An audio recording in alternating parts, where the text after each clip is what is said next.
Imagina por un momento el sonido absolutamente ensordecedor de 50.000 voces cantando victoria antes de tiempo. Un rugido continuo, visceral y avasallador, que hace temblar el concreto frío bajo tus pies, como si fuera un terremoto constante. Estamos en el corazón de Francia, en una noche helada de invierno que corta la piel como cuchillas invisibles, donde las luces potentes del estadio parecen reflectores de un teatro grandioso ya preparado exclusivamente para la coronación inminente de las dueñas de casa. En las gradas repletas, el champán francés ya está siendo descorchado con elegancia en las zonas VIP. Las banderas tricolores se agitan frenéticamente como un mar revuelto de patriotismo y la sonrisa de arrogancia está estampada sin pudor en el rostro de quien cree, sin ninguna sombra de dudas, que el destino de esa noche ya fue escrito, firmado y sellado por los dioses del fútbol. Pero este deporte, mis amigos, es una entidad viva, misteriosa y caprichosa que odia profundamente la soberbia y castiga severamente a cualquiera que se atreve a faltar el respeto a la sacralidad del reloj antes del final. Lo que nadie en aquel estadio monumental sabía, mientras celebraban prematuramente entre risas y cánticos, era que una tormenta silenciosa y devastadora estaba a punto de desatarse, viniendo no del cielo oscuro y nublado, sino de los botines gastados y llenos de tierra de una niña que nunca aprendió a aceptar lo imposible como una respuesta válida. El marcador luminoso brilla despiadado y gigantesco contra el cielo nocturno, marcando un 1-0 para Francia que parece definitivo, quedando solo migajas de tiempo para el pitido final que decretará el fin del sueño. En el campo de juego, la máquina europea parece impecable, una fortaleza táctica blindada que no cedió un solo milímetro de espacio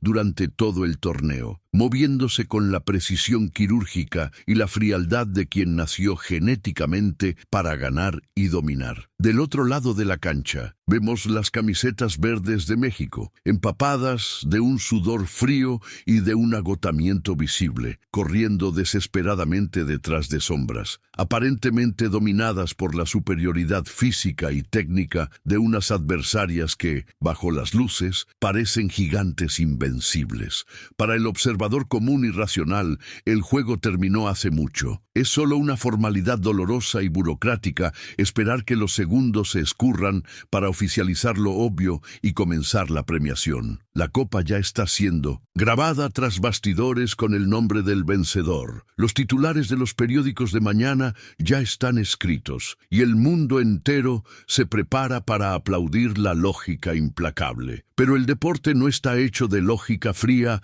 ni de estadísticas. Está hecho de sangre, de sudor y de momentos irracionales que desafían la propia realidad. Sin embargo, si logras desviar la mirada de la fiesta prematura en las tribunas y enfocas tus lentes con atención clínica en el centro del césped, verás algo fundamental que escapó a la multitud embriagada por el éxito anticipado. Allí, parada sola en el círculo central, respirando pesadamente y con los puños cerrados hasta que los nudillos se ponen blancos, está Lupita Hernández, una joven de 19 años con ojos que arden más fuerte que los reflectores halógenos del estadio. Ella no está mirando al suelo en señal de derrota ni buscando consuelo. Ella está fijada obsesivamente en las sonrisas de escarnio de las rivales, absorbiendo cada grito de olé de la afición francesa como si fuera combustible de alto octanaje para una hoguera interna a punto de explotar. Lo que estamos a punto de presenciar en estos instantes finales no es solo un gol fortuito o una remontada deportiva común. Es la colisión brutal y tectónica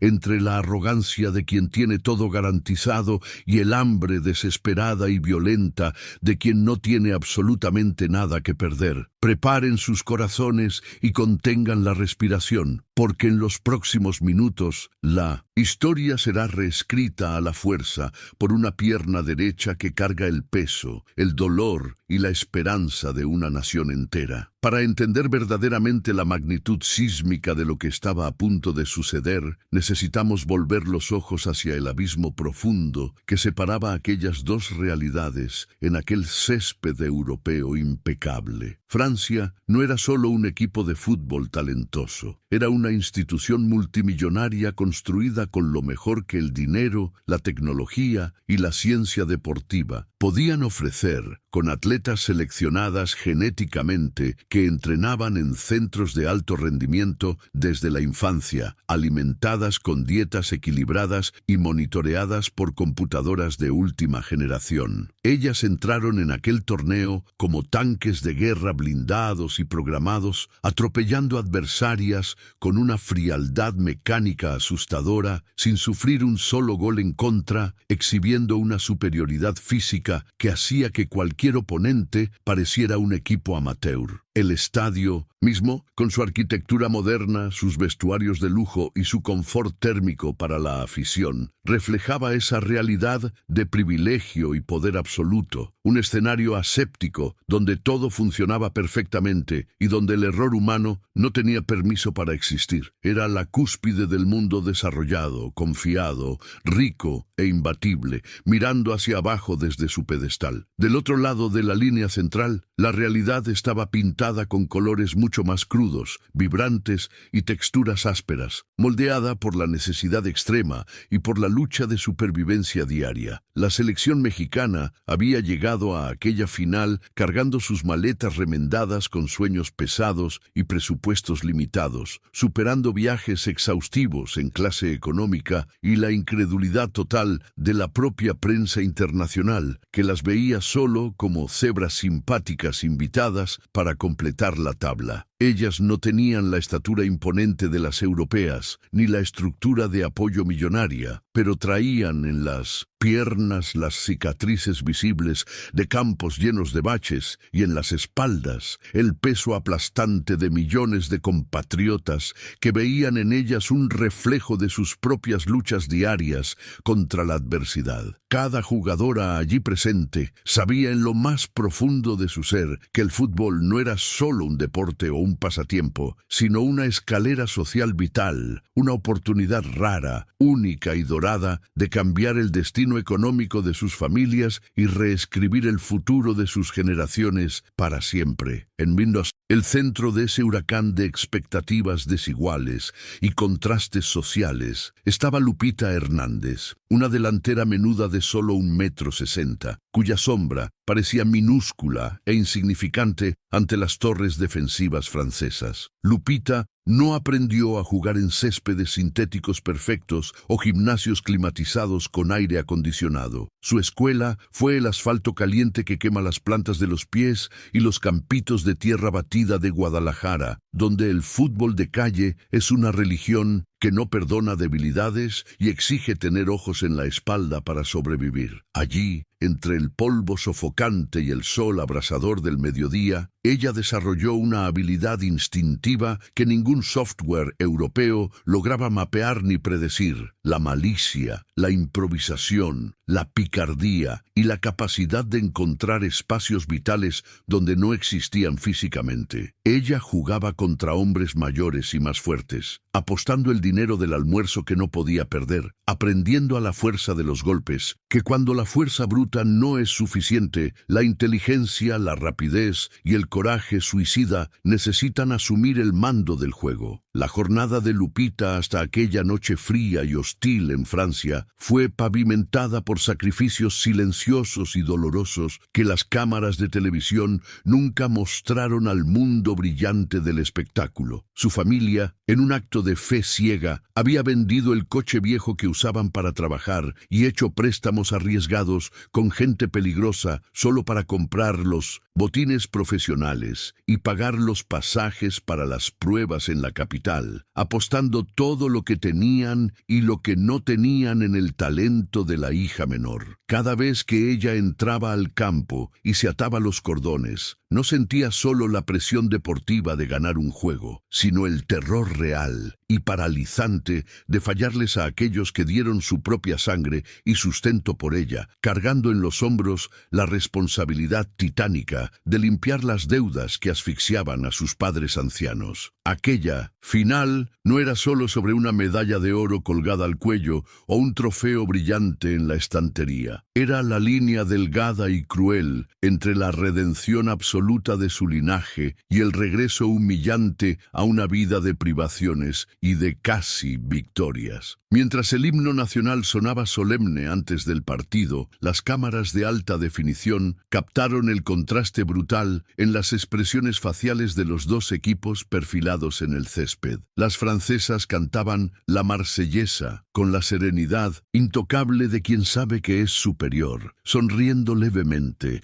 relajadas, como si estuvieran solo cumpliendo un protocolo burocrático aburrido antes de la fiesta inevitable que ya habían planeado. Las mexicanas, por su parte, tenían los ojos llorosos llenos de emoción contenida y las mandíbulas trabadas por la tensión, sosteniendo las manos unas de las otras con tanta fuerza que los nudillos se ponían blancos, formando una cadena de energía desesperada e inquebrantable. Para Francia, aquello era simplemente la gloria de un domingo por la noche, una copa más. Para México era una guerra santa y cultural, donde la honra nacional estaba siendo puesta a prueba ante un mundo escéptico que esperaba verlas agachar la cabeza sumisamente y aceptar la derrota con dignidad silenciosa. El juego comenzó y se desarrolló exactamente como los analistas y expertos habían previsto en sus informes. Un monólogo táctico abrumador del equipo de casa que controlaba la posesión del balón con una arrogancia hipnótica y precisa, haciendo a las mexicanas correr en círculos exhaustivos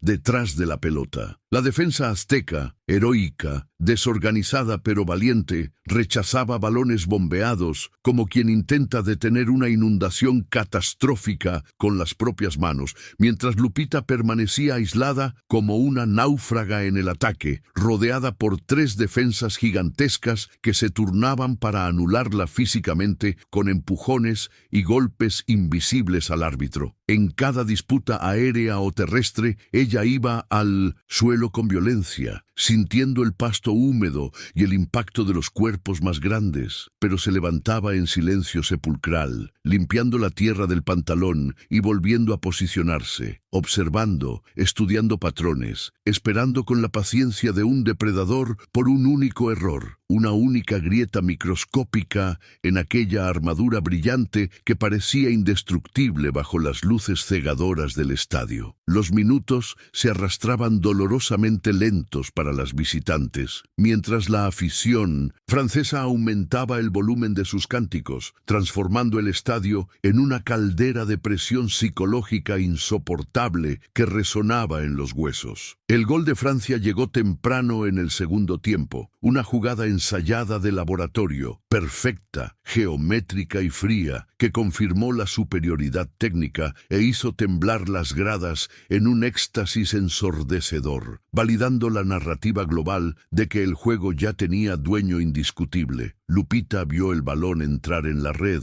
y sintió el golpe físico en el estómago como un puñetazo, pero al mirar el marcador electrónico no vio el final de la historia. Vio solo el desafío aumentar de tamaño y volverse más interesante. Ella sabía, con la sabiduría callejera adquirida en los barrios de Guadalajara, que la perfección excesiva muchas veces esconde una fragilidad fatal, la soberbia ciega de quien nunca necesitó luchar desesperadamente con uñas y dientes para sobrevivir a un mal día. El reloj marcaba 85 minutos de juego, y la atmósfera en el estadio ya había cambiado radicalmente de una competencia deportiva tensa a una celebración anticipada, ruidosa e irrespetuosa. La técnica de la selección francesa, en un movimiento calculado fríamente para humillar al rival y consagrar a su equipo, decidió hacer una sustitución puramente simbólica, retirando a su principal estrella del campo solo para que recibiera los aplausos de pie de la multitud eufórica. La jugadora salió caminando lentamente, con una parsimonia irritante, saludando a las cámaras, mandando besos a la afición balón y al cruzar la línea lateral se volvió hacia el Banco de México con una sonrisa de condescendencia que cortó más profundo en el orgullo que cualquier barrida violenta en el tobillo. Aquel gesto decía a gritos, sin necesitar palabras: ustedes no son dignas de nuestro esfuerzo total. El juego terminó hace tiempo y ustedes son solo espectadoras irrelevantes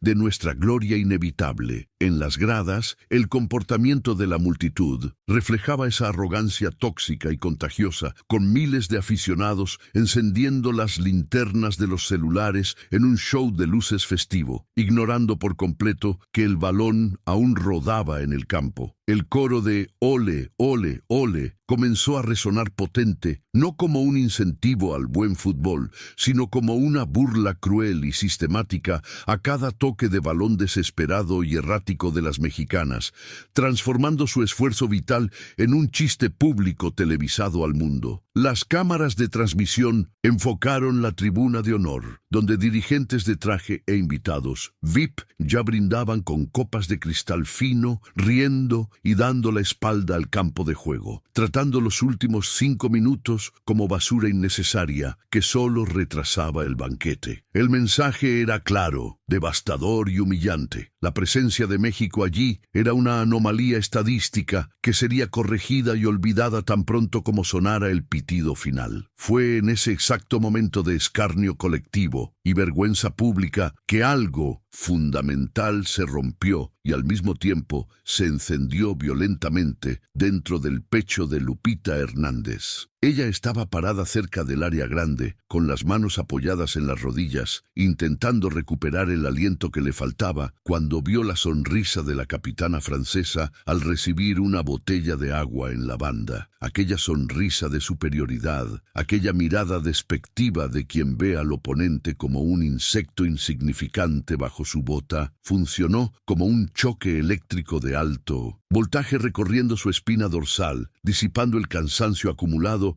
y sustituyéndolo por una furia fría, lúcida y enfocada. Ella recordó instantáneamente cada vez que fue subestimada en su vida, cada no que recibió por ser demasiado baja, demasiado pobre o demasiado latina, y se dio cuenta con claridad cristalina de que aquella risa en la banda era el sonido de todas las barreras sociales y económicas que intentaron detenerla desde que nació. El sonido ambiente del estadio pareció quedar amortiguado y lejano para Lupita, como si estuviera sumergida bajo el agua, y la única cosa nítida y presente era el latido acelerado y potente de su propio corazón, bombeando indignación pura a cada músculo de su cuerpo. Ella miró a sus compañeras de equipo, niñas valientes pero agotadas, que ahora estaban con las cabezas bajas, aceptando la derrota impuesta por la atmósfera opresora y el peso de la historia, y sintió una rebelión incontrolable nacer en sus entrañas. No, ella no aceptaría jamás ser actriz secundaria en la fiesta de nadie. Ella no permitiría bajo ninguna circunstancia que volvieran a casa con la vergüenza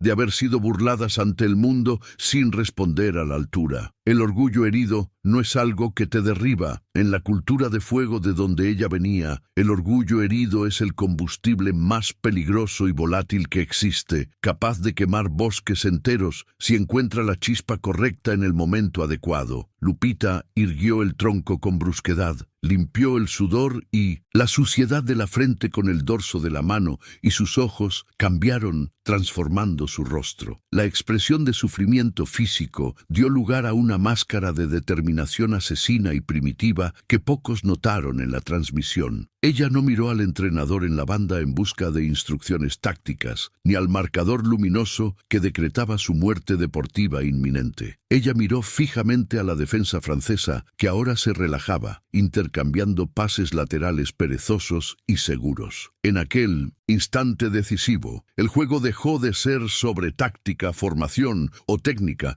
y se convirtió en una cuestión de honor personal, una pelea callejera sin reglas, donde la etiqueta había sido suspendida. El gatillo fue apretado. Francia había cometido el error fatal y estratégico de faltar el respeto a una mexicana acorralada, y ellas estaban a punto de descubrir por las malas que el animal más peligroso de la naturaleza es aquel que ya fue dado por muerto. Con la decisión tomada en fracciones de segundo, Lupita comenzó a gritar como una poseída, rompiendo el marasmo de resignación y tristeza que había contaminado a su equipo. Ella no usaba palabras de consuelo suaves o frases motivacionales bonitas de libro de autoayuda. Sus gritos eran órdenes secas, viscerales y agresivas, exigiendo a pulmón abierto que la línea de defensa subiera inmediatamente y que dejaran de respetar a las adversarias como si fueran diosas intocables del Olimpo. Ella gesticulaba frenéticamente, señalando hacia el ataque con rabia, golpeando repetidamente en el pecho donde estaba el escudo de la selección, recordando a cada una de ellas quiénes eran, de dónde venían y por quién estaban luchando. La capitana del equipo, viendo el fuego inconfundible en los ojos de la pequeña delantera, sintió la vergüenza de la rendición disiparse de su cuerpo y, en un movimiento contagioso, comenzó a empujar al equipo hacia adelante, abandonando toda la cautela táctica en pro de una ofensiva suicida, caótica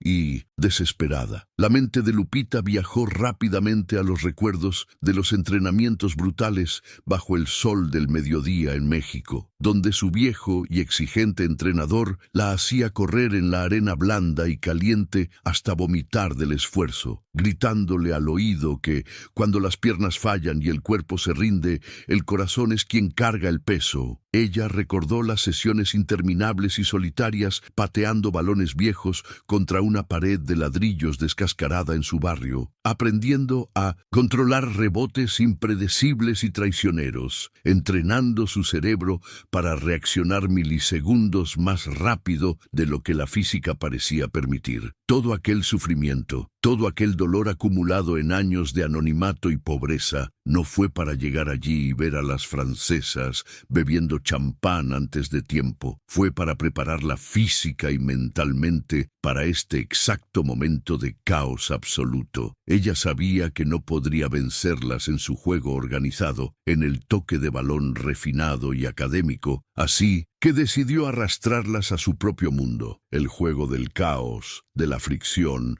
del contacto y de la imprevisibilidad total. El plan estratégico improvisado de Lupita era simple, directo y completamente insano para los estándares europeos. Abandonar cualquier intento de construcción de jugadas elaboradas desde el fondo y apostar todo a la presión sofocante y a ganar el segundo balón. Ella comunicó con miradas intensas a sus alas y mediocampistas que no quería pases al pie ni triangulaciones bonitas, sino balones largos, rifados a la zona de guerra, entre las centrales altas, donde ella podría usar su bajo centro de gravedad y su astucia para desestabilizar a las gigantes. Ella decidió internamente que correría el doble que cualquier otra jugadora, que se lanzaría en cada lance dividido como si fuera el último de su vida, transformando los minutos finales de placer francés en una pesadilla física y mental para las defensoras que ya pensaban en la ducha caliente y la fiesta postpartido. Era una apuesta de todo o nada, sacrificando la estructura defensiva para crear una única oportunidad de oro en medio de la confusión generada. Mientras corría como una exhalación para presionar la salida de balón controlada de Francia, Lupita sentía sus músculos arder con el ácido láctico acumulado, un dolor agudo y punzante que intentaba paralizar sus piernas en cada zancada larga que daba. Pero ella transformó ese dolor físico en un enfoque mental agudo, usándolo como un recordatorio constante y doloroso de que aún estaba viva en el juego, negándose rotundamente a ceder al agotamiento que consumía a las otras jugadoras. Ella veía el miedo y la duda comenzar a surgir en los ojos de las defensoras rivales, que no entendían de dónde venía aquella energía súbita, aquella mosca irritante y veloz que no paraba de zumbar, morder y presionar, estropeando la fiesta perfecta que ya estaba lista. La complacencia francesa comenzó a dar lugar a la irritación visible, y con la irritación vinieron los errores técnicos no forzados, pases demasiado cortos, dominios inseguros, pequeñas fallas que Lupita olfateaba como un tiburón que huele sangre fresca en el agua. Lupita sabía con certeza absoluta que necesitaba ser perfecta en el momento clave, pero no la perfección técnica y estética de los libros de fútbol europeos. Ella necesitaba la perfección del oportunismo callejero, de aquel instante mágico y fugaz en que la preparación obsesiva encuentra a la suerte. Ella visualizó el gol en su mente antes incluso de tener el balón cerca, repitiendo mentalmente la mecánica del remate una y otra vez, aislándose del ruido ensordecedor de la afición y enfocándose solo en la geometría sagrada del campo de juego. Ella conversó consigo misma en un monólogo interno febril, invocando la fuerza de sus ancestros y de su tierra, prometiendo solemnemente que si tuviera una oportunidad, solo una maldita y única oportunidad, ella no dudaría, no pensaría en las consecuencias, solo ejecutaría con instinto asesino. El plan no era lógico ni racional, era puramente emocional, basado en la creencia inquebrantable de que el espíritu humano puede doblar la realidad física cuando la necesidad es absoluta y la voluntad es inquebrantable. La tensión en el estadio comenzó a cambiar de textura y densidad a medida que el reloj devoraba implacable los minutos finales, 88, 89, transformando la fiesta francesa en un murmullo bajo de incomodidad y ansiedad creciente que recorría las gradas. México, impulsado por la furia inagotable de Lupita, se había transformado en un enjambre furioso y desordenado, rodeando el área adversaria y forzando a la elegante Francia a defenderse de manera torpe, fea y atípica. El balón ya no rodaba suavemente sobre el tapete verde, era disputado en el aire, en el suelo, en divididas brutales que hacían resonar el sonido seco de las espinilleras por todo el campo, con las mexicanas lanzándose de cabeza en la trayectoria de cada pase. La lluvia fina y helada comenzó a caer sobre el estadio, como si el propio cielo quisiera añadir un elemento dramático final a la batalla, volviendo el césped resbaladizo como jabón y el balón rápido y traicionero para las porteras. En el minuto 90 exacto, una defensa francesa, visiblemente irritada y frustrada con la persistencia maníaca de Lupita, entró duro con una barrida lateral desmedida, derribando a la mexicana con violencia en el barro frío de la banda lateral. El árbitro marcó la falta inmediatamente, pero no sacó tarjeta, lo que generó una revuelta furiosa en el banco mexicano, pero Lupita no perdió tiempo reclamando justicia. Ella se levantó inmediatamente como un resorte, ignorando el dolor punzante en el tobillo y el barro que cubría la mitad de su rostro y su camiseta. Aquel golpe físico no la intimidó en lo más mínimo. Al contrario, sirvió para confirmar que ellas estaban incómodas, que el miedo real se había instalado en el corazón de la defensa, supuestamente invencible. Ella se limpió los ojos con rabia, escupió en el césped mirando a su rival y le dedicó una sonrisa desafiante, un aviso silencioso y aterrador de que ella no se quedaría en el suelo lamiéndose las heridas mientras hubiera un segundo restante en el cronómetro. El cartel electrónico del cuarto árbitro subió iluminado con el número 4, brillando en rojo neón. 4 minutos de tiempo añadido, 240 segundos de vida o muerte, separando la gloria eterna del cintos.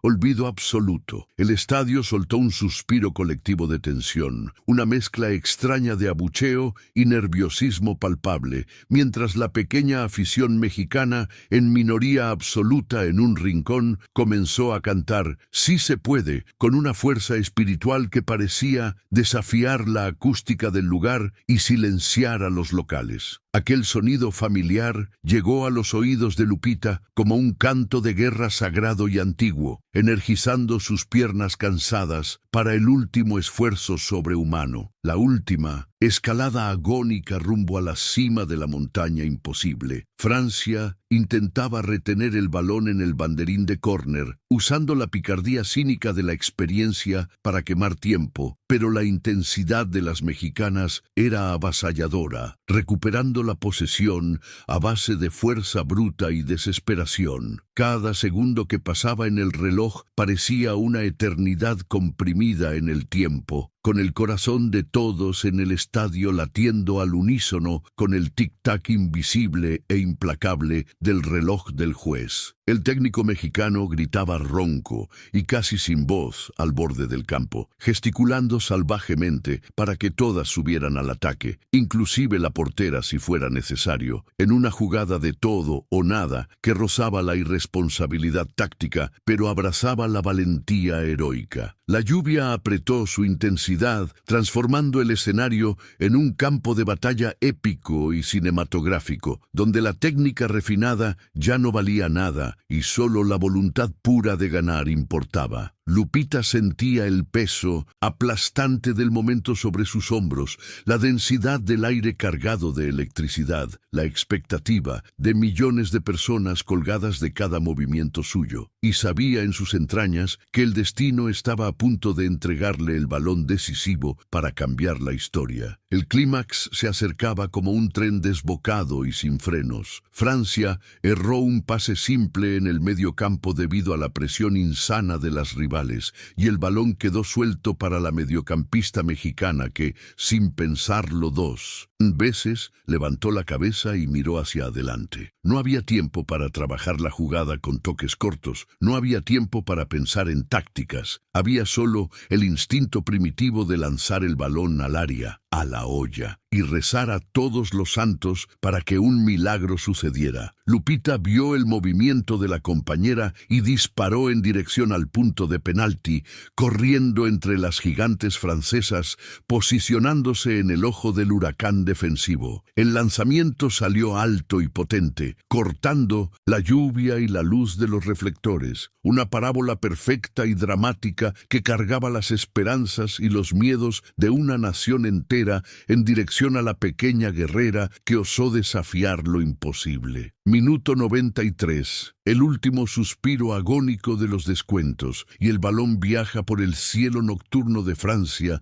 como un cometa brillante en cámara lenta, atrayendo todas las miradas del universo hacia aquel punto específico de caída. Lupita está de espaldas al arco, plantada firmemente en la entrada del área chica, sintiendo el aliento caliente y la presión física asfixiante de dos torres defensivas que intentan aplastarla antes de que ella pueda siquiera tocar el balón. El sonido del estadio desaparece completamente para ella, entrando en un trance absoluto. No hay gritos, no hay lluvia, no hay tiempo. Solo la rotación hipnótica del balón blanco acercándose y el cálculo instintivo de trayectoria que su cerebro hace en milésimas de segundo. Ella sabe que no conseguirá dominar y girar en el suelo. Ellas son muy fuertes, muy rápidas y están pegadas a su espalda. La solución necesita venir del aire, de la imprevisibilidad,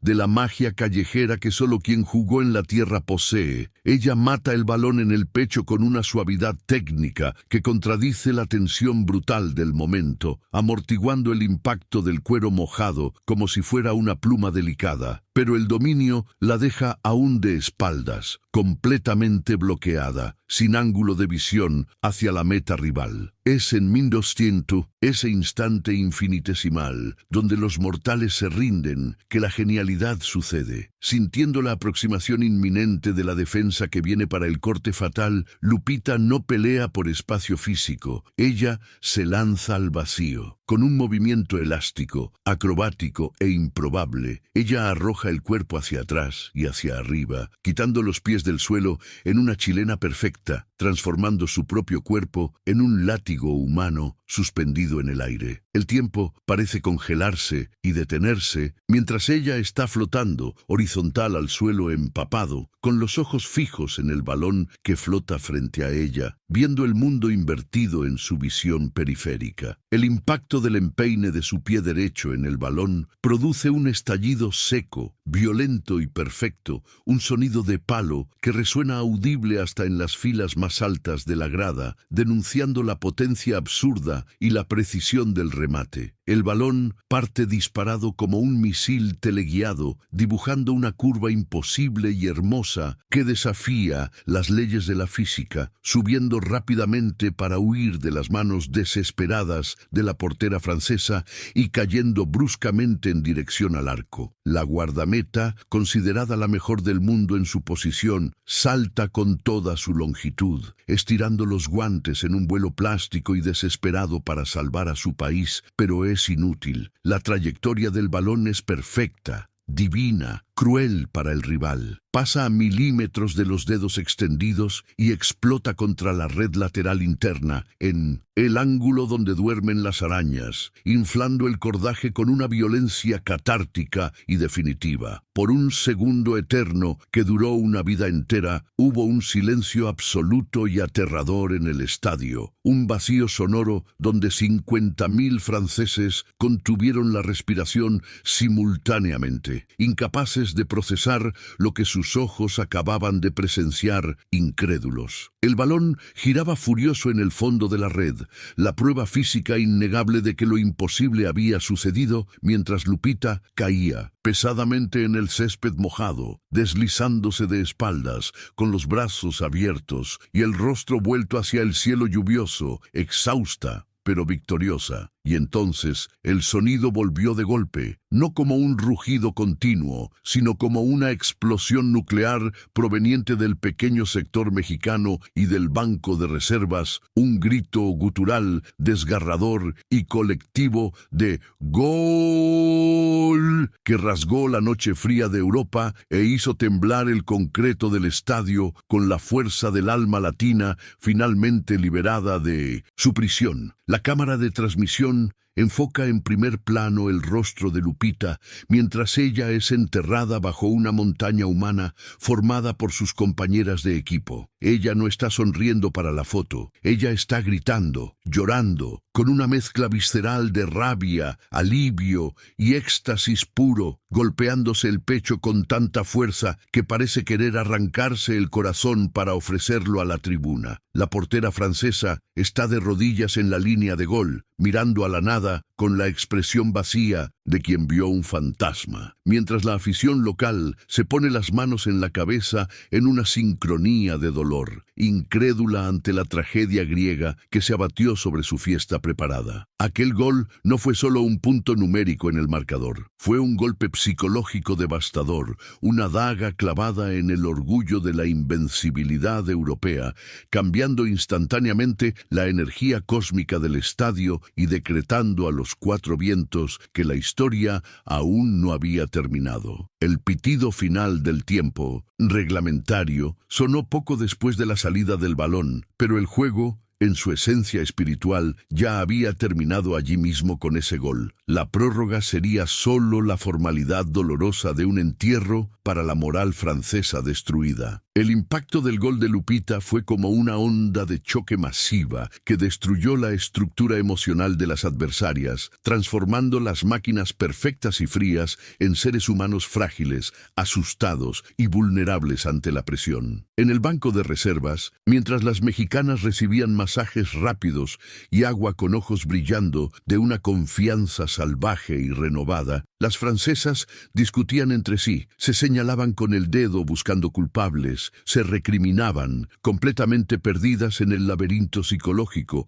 que la remontada impensable había creado en sus mentes. El silencio sepulcral y decepcionado de la afición de casa pesaba toneladas sobre las jugadoras locales, que ahora sentían el miedo paralizante de perder lo que ya consideraban suyo por derecho divino. Cuando la prórroga comenzó bajo la lluvia constante, no había más táctica ni pizarrones. Había solo un equipo flotando sobre el campo impulsado por la adrenalina y otro hundiéndose lentamente en el barro de sus propias dudas y miedos. México, liderado por una Lupita que parecía tener 3 pulmones y estar en todas partes, dominó cada centímetro del césped, ganando todas las divididas por pura voluntad, anticipando todos los pases, movido por una fuerza invisible y poderosa que emanaba de aquel gol milagroso. La victoria final llegó no con otro gol espectacular, sino con la solidez defensiva de quien sabe que el destino está de su lado. Las francesas erraron pases simples, tropezaron en sus propias piernas nerviosas, y cuando el pitido final definitivo resonó en la noche, decretando la victoria mexicana en los penaltis o en la prórroga, la justicia poética se completó. El gigante Goliat había caído no por la fuerza de las armas, sino por la fe inquebrantable y la piedra lanzada por el pequeño David. La escena que siguió fue de un contraste emocional avasallador y conmovedor. El césped verde fue invadido inmediatamente por una marea de camisetas verdes, cuerpo técnico, jugadoras reservas, médicos, todos corriendo en dirección a Lupita, que se desplomó de rodillas en el centro del campo, cubriendo su rostro empapado con las manos. Las lágrimas que escurrían ahora por sus mejillas no eran de dolor o esfuerzo físico, sino de una liberación profunda del alma, el peso de años de lucha y sacrificio siendo lavado por la lluvia francesa. Del otro lado, las jugadoras de Francia estaban esparcidas por el campo como soldados abatidos tras una batalla perdida, llorando copiosamente, incapaces de mirar a la afición que minutos antes cantaba victoria y ahora abucheaba o abandonaba el estadio en un silencio vergonzoso. La fiesta que estaba lista, con el podio y el confeti, fue desmontada pieza por pieza por la realidad brutal y honesta del deporte. En el Bildungscenter, podio improvisado, cuando Lupita recibió la copa de capitana, envuelta en la bandera tricolor de México, como si fuera una capa de superhéroe, la imagen trascendió el fútbol y se convirtió en un símbolo cultural de resistencia e identidad. Ella no parecía solo una jugadora de fútbol talentosa, parecía una guerrera azteca antigua coronada en tierras extranjeras hostiles, probando al mundo entero que el origen humilde y la falta de recursos no definen el destino final de nadie. Los flashes de las cámaras iluminaban su rostro sucio de tierra y marcado por las lágrimas, capturando la esencia cruda y real de la victoria, mientras ella besaba la medalla de oro y miraba al cielo oscuro, susurrando un agradecimiento mudo a aquellos que quedaron atrás y a los que creyeron en ella. En aquel momento mágico, en cada casa en México, en cada barrio pobre y olvidado, niñas veían la TV con los ojos muy abiertos y entendían por primera vez que también podían ser gigantes. La repercusión fue inmediata y global, cruzando fronteras y océanos. El titular Francia ya celebraba y la mexicana rompió la historia, corrió el mundo en portadas de diarios y noticieros, transformando a Lupita en una leyenda instantánea y un ícono pop. Pero para ella, allí parada en el césped, mientras el confeti dorado caía sobre sus hombros cansados, el sentimiento era mucho más simple, profundo e íntimo que la fama repentina. Ella miró hacia las gradas altas, donde un pequeño grupo de mexicanos agitaba banderas y lloraba de alegría desbordada, y sintió la paz absoluta del deber cumplido con su gente. La arrogancia desmedida había sido castigada, la humildad trabajadora exaltada y el orden natural de las cosas, donde el corazón ardiente vence al dinero frío, había sido restaurado por 90 minutos mágicos e irrepetibles que nadie jamás olvidaría mientras viviera. La historia de Lupita Hernández y de aquella noche fría y memorable en Francia no terminó cuando las luces del estadio se apagaron y el público se fue a casa. Resonó a través del tiempo y las generaciones, convirtiéndose en una de esas leyendas orales que los abuelos cuentan a los nietos alrededor de la mesa. Aquel gol de chilena imposible no fue solo una jugada bonita para los resúmenes de programas deportivos, fue una declaración de principios universal, un manifiesto físico y tangible de que nunca, bajo ninguna hipótesis o circunstancia adversa, debemos aceptar que el final de nuestra historia sea escrito por otra persona o por las probabilidades. La copa de metal eventualmente se oxida con los años o se queda polvorienta en una estantería olvidada, pero la sensación eléctrica de ver lo imposible curvarse ante la voluntad humana es algo que permanece ardiendo en el alma de quien fue testigo para siempre. El legado de aquel partido trascendió las 4 líneas del campo, inspirando a una generación entera de jóvenes latinas a creer firmemente que su garra, su origen y su picardía son superpoderes únicos, no desventajas sociales. En los campos de tierra polvorientos en Guadalajara, en las favelas hacinadas en Río, en los barrios pobres de Buenos Aires, en todos esos lugares difíciles, niñas comenzaron a intentar chilenas en el aire, gritando el nombre de Lupita al caer, creyendo con fe ciega que también podían derribar gigantes y cambiar sus destinos. La victoria improbable de México enseñó al mundo del fútbol corporativo que la estadística puede medir la posesión del balón y el número de pases acertados, pero no existe métrica tecnológica capaz de cuantificar el tamaño de un corazón que se niega obstinadamente a dejar de latir, incluso cuando todo el universo dice que ya acabó. Para Francia y para el establecimiento del fútbol quedó la lección amarga y necesaria de que el respeto sagrado al adversario es la primera regla de cualquier batalla y que la soberba desmedida es siempre, invariablemente, el preludio de la caída estrepitosa. La imagen de la capitana francesa riendo antes de tiempo se convirtió en un recordatorio eterno de cautela para todos los atletas, un monumento a la ubris humana que el deporte adora derribar con crueldad poética. Y para nosotros, simples espectadores privilegiados de esa jornada épica, queda la certeza reconfortante y poderosa de que la vida,